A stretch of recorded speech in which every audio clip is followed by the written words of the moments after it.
días, hermanos. En esta mañana vamos a seguir estudiando la palabra del Señor y el tema que hoy nos compete es métodos incorrectos de interpretación de la Biblia. El método que podemos usar, los métodos que podemos usar para estudiar la palabra de Dios.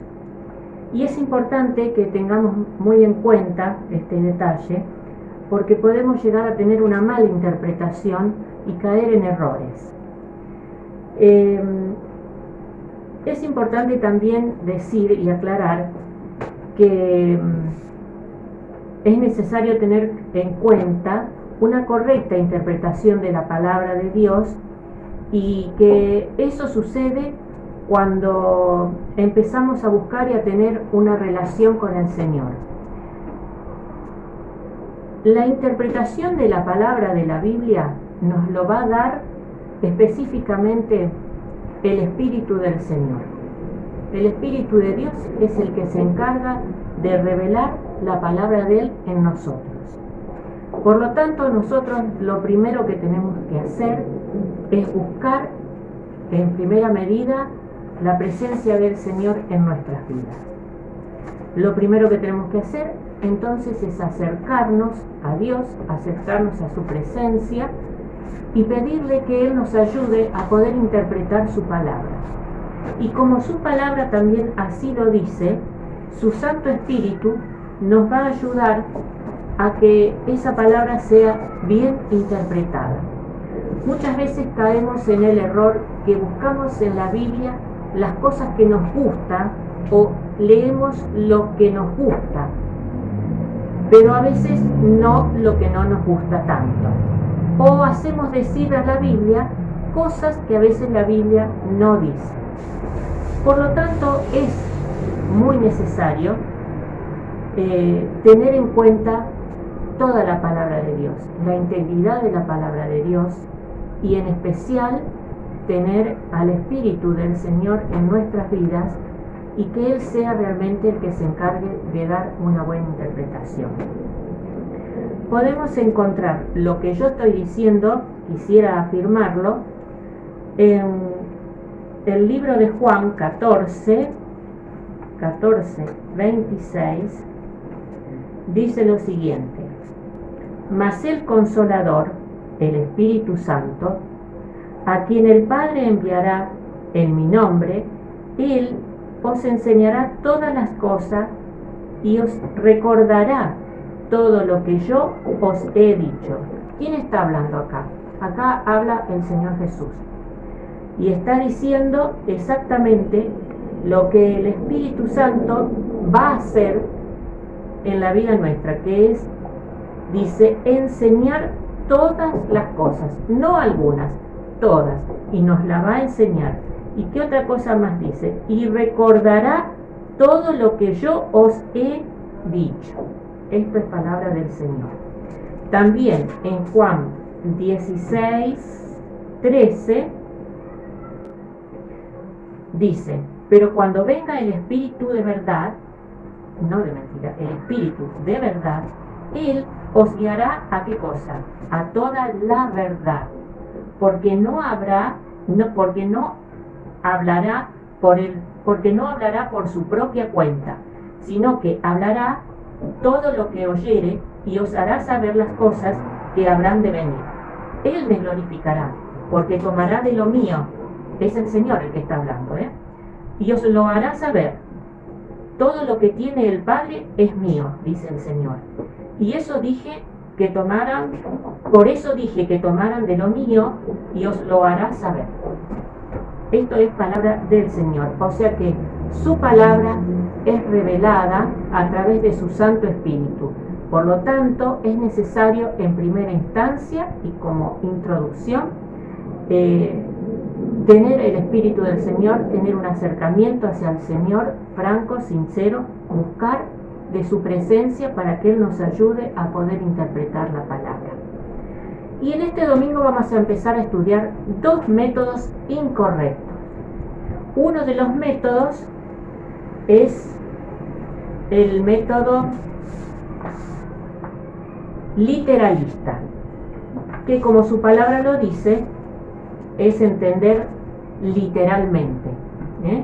Este método se basa en el texto que debe entenderse en forma literal, a menos que sea imposible en el texto, como sucede en el caso de las metáforas, las fábulas, los símbolos o incluso cualquier figura de dicción en el lenguaje.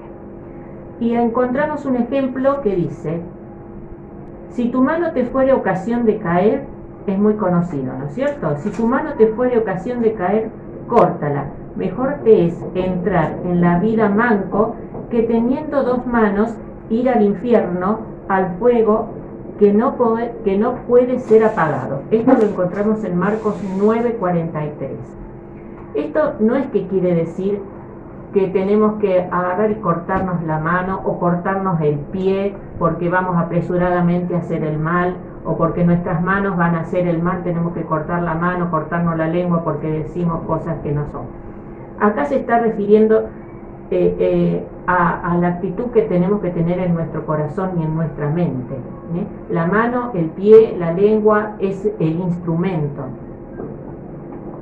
Lo que se genera en nosotros es en nuestra mente y en nuestro corazón. Y entonces lo que se está refiriendo a una actitud drástica de cortar, está queriéndolo decir en el sentido figurativo, en un sentido de decir que uno, si es una ocasión de caer el robar, bueno, hay que cortar esa situación, o que si mi ojo es una ocasión de pecado, no es que me tengo que sacar el ojo, tengo que evitar de tener esa mirada o de esas actitudes, a las actitudes.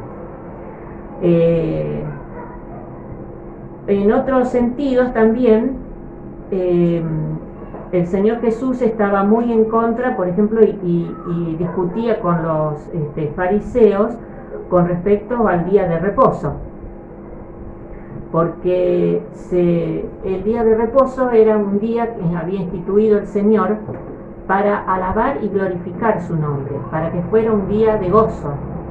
Pero resulta que los fariseos habían hecho de este día le habían agregado tantas cosas que terminaba siendo un día oneroso y pesado para la gente. Habían puesto tantas restricciones, le habían puesto, en fin, tantas cosas que terminaba siendo una cosa onerosa, pesada, hasta en algunos casos incumplible. Y el Señor Jesús se enojaba por eso. Y hay un pasaje que es muy claro en Lucas 13, del 13 al 16, que dice: y puso la mano sobre ella, y ella se enderezó luego, glorificaba a Dios. Pero el principal de la sinagoga, enojado de que Jesús hubiese sanado en el día de reposo, dijo a la gente: 6 días hay en que se debe trabajar. En esto, pues, venid y sed sanados, y no en el día de reposo. Entonces el Señor le respondió y dijo: hipócritas, cada uno de vosotros no desata en el día de reposo a su buey o a su asno del pesebre y lo lleva a beber. Y esta hija de Abraham, que Satanás había atado 18 años, ¿no se le había desatar de esta ligadura en el día de reposo? Lo que el Señor Jesús quiere decir es que no hay que agregar ni una letra, ni un tilde, ni una coma, como dice su palabra, a su palabra más de lo que ya está escrita. Jesús muchas veces reprochó las actitudes de los fariseos por estas cosas que hacían, y que lo único que era cargar sobre la gente más responsabilidades y cosas que su palabra no lo decía. Él quería un corazón sincero. Una cosita que me gustaría agregar es que los que emplean este método literal leen la Biblia, o sea, que le importa es lo que dicen las palabras, pero no le importa el espíritu que está detrás de esas palabras. O sea, Dios dictó la Biblia pero atrás de todo lo que él dictó está el Espíritu Santo de él, que le está dando una forma, le está dando algo sólido a su palabra. Y eso es lo que hacen los literatistas. Toman la palabra, pero se olvidan del Espíritu y de toda la enseñanza que está atrás de esa palabra. Otro método también equivocado para estudiar la Biblia es el método alegórico. ¿Qué es el método alegórico? La alegoría es una ficción mediante la cual una cosa representa o simboliza otra distinta. Este método se distingue por la ausencia casi total de la preocupación respecto a lo que el autor sagrado desea comunicar. ¿Y qué pasa? Se toma un texto y se le da a ese texto el significado o el valor, o a ese texto uno le hace decir lo que uno quiere que él diga, no lo que el texto verdaderamente está diciendo. Entonces se pierde también ahí el espíritu que Dios le puso a esa palabra. Hay muchos ejemplos, y esto no es alguna doctrina nueva, es una doctrina que viene ya de cuando la iglesia fue formada. Por ejemplo, si vamos a Génesis capítulo 2, versículo 10 al 14, vemos cómo la Biblia está relatando cómo era el paraíso, y nombra ahí cuatro ríos, y dice: y salía de Edén un río para regar el huerto, y de allí se repartía en 4 brazos. El nombre del uno era Pisón. Este era el que rodea toda la tierra de Ávila, donde hay oro, y el oro de aquella tierra es bueno. Hay allí también bendelio y ónice. El nombre del segundo, río de la Gión. Este es el que rodea toda la tierra de Cus. Y el nombre del tercer río era Hidegel. Este es el que va al oriente de Asiria. Y el cuarto río es el Éufrates. Acá la Biblia hace solamente una mención de 4 ríos que desembocaban, estaban en el paraíso, en el Edén, cuando fue creado. Pero ya dijimos que esta doctrina viene desde hace muchos años. Había un filósofo judío que se llamaba Filón. Nació en el 20 a.C. y murió en el 54 después de Cristo. Él no negaba que el Génesis sea algo real, pero sí había tomado algo alegórico a lo que decía la Biblia sobre estos 4 ríos. Y para él dice que los ríos eran virtudes particulares. Dice prudencia, templanza, valor, justicia. O sea, le dio un valor o un significado a estos ríos que la Biblia para nada los nombra. Él se le ocurrió una idea y la plasmó y la creó y con eso formó una doctrina o una enseñanza. Otro también, podemos ver otra alegoría también que muchos han cometido el error de tomarla como algo serio. Por ejemplo, todos conocemos cuando los judíos cruzaron el Mar Rojo en seco y lo persiguieron los egipcios. ¿Se acuerdan ustedes que cuando ya pasaron todo el pueblo judío se cerraron las aguas y qué pasó? Las aguas cubrieron todo y mataron a los egipcios, a los caballos, o sea, que desaparecieron todos. Pero hay otro hombre, se llamaba Clemente de Alejandría. Este también fue un filósofo y un teólogo que apadrinaba esta teoría de la alegoría y decía que todo eso fue como si los deseos pecaminosos de las personas fueron echados al mar. Eso decía él de un texto bien claro, histórico de lo que pasó. Él tomó algo y dio una enseñanza que nada que ver con lo que dice en la Biblia. Ojo, no estamos tampoco negando de que toda alegoría es mala, al contrario. El Señor Jesús también habló por alegorías. Pero hay una gran diferencia. El Señor Jesús, cuando habló por alegorías, Él mismo se encargó de explicar estas alegorías. Hay algunos ejemplos en la Biblia. Por ejemplo, está la parábola del sembrador. Él contó, ¿se acuerdan de la parábola del sembrador? Que el sembrador salió a sembrar, sembró varias semillas y cayó en distintos terrenos. Hasta ahí nomás lo que Él habló. Pero después lo aclara y aclara cuál fue la enseñanza de eso. ¿Se acuerdan ustedes que la palabra de Dios cae sobre terreno fértil, sobre personas que aceptan la palabra, personas que el mundo cubre esa palabra que ellos recibieron? O sea, el Señor Jesús explicó esa alegoría de la que Él habló. Entonces, ¿qué hizo? Cerró en un marco la explicación y quedó todo aclarado. Lo mismo pasó cuando, ¿se acuerdan ustedes de la parábola del trigo y la cizaña? Él habló algo también en forma alegórica, pero después que hizo, explicó bien para que no se malentienda lo que él quiso decir. Y él muchas veces también utilizó la alegoría para hablarle a sus discípulos y también para que la gente que no estaba con él no entendiera lo que estaba diciendo. Y él siempre se encargó de aclararle a sus discípulos. Otra cosa que tengo que tener en cuenta es que los escritores del Nuevo Testamento nunca usaron alegorías para cuando ellos hablaban sobre el Antiguo Testamento. Se acuerda que en muchas partes del Nuevo Testamento se recuerdan pasajes, versículos, historia del Antiguo Testamento, pero nunca se recordó con alegoría, siempre bien real lo que la Biblia decía, no se inventaron cosas. ¿Y qué pasó? Esto no fue solamente de una época, esto siguió usándose al pasar de los años, y hoy mismo hay muchos libros, hay predicaciones, comentarios en donde se desestima la palabra de Dios y su utilización por medio del Espíritu Santo, creyendo que pueden dar mejores resultados que aquel mismo que inspiró la Biblia. Quieren mejorar la palabra de Dios a su manera. O sea, que hacen muchos predicadores. Leen versículos de la Biblia y lo interpretan de una manera completamente distinta a lo que el Espíritu Santo quiso al escribir eso. ¿Por qué? Porque están pensando que sus pensamientos, que sus razonamientos es mucho superior, es mucho mejor que la palabra de Dios misma. Entonces, ¿qué pasa ahí? Está hablando el hombre y no está hablando Dios. El hombre está tratando de acomodar la Biblia y decirle a Dios, mira, lo que yo pienso es mucho mejor que lo que vos pensaste. Así que yo voy a dar mi interpretación. Yo creo más que vos y conozco más que vos. Es como si estuvieran diciendo a Dios eso mismo.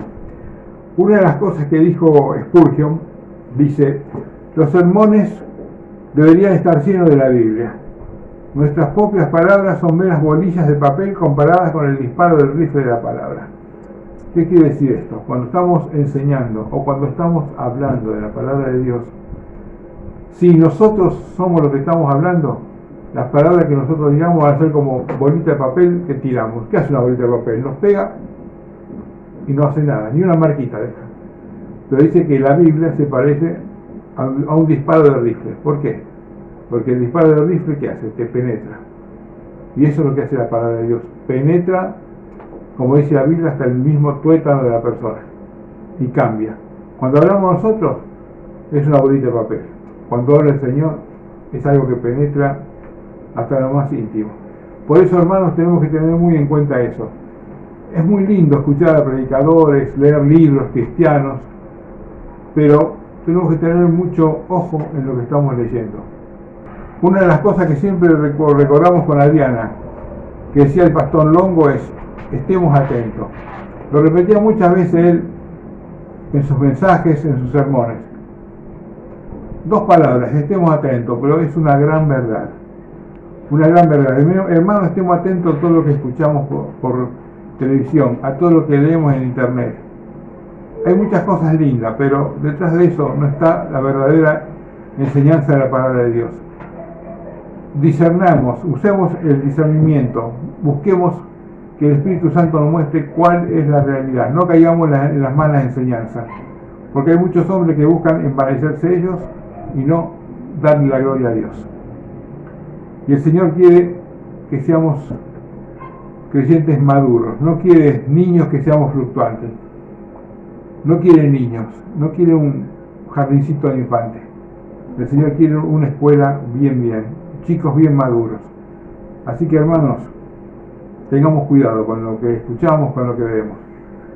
Y otra cosa también, estaba recordando ahora cuando muchas veces nuestro pastor decía que está bien, veamos cosas por internet o escuchemos mensajes, pero que volvamos a nuestra iglesia, que volvamos a escuchar los sermones, los mensajes que se dan en nuestra iglesia de Soto. ¿Y eso por qué? Porque sabemos que estamos en una iglesia donde se enseña la sana doctrina. Sabemos que en nuestra iglesia está la palabra de Dios, que es la columna de todos. Así que, hermanos, tenemos un privilegio enorme en ser miembros de nuestra iglesia de Soto. Valoremos eso y démosle gracias a Dios y busquemos, como siempre, la palabra limpia del Señor y no a la palabra sucia de los hombres. Que el Señor nos bendiga a todos y que podamos ser bendecidos también este domingo con la reunión de predicación de dentro de un rato. Muchas gracias.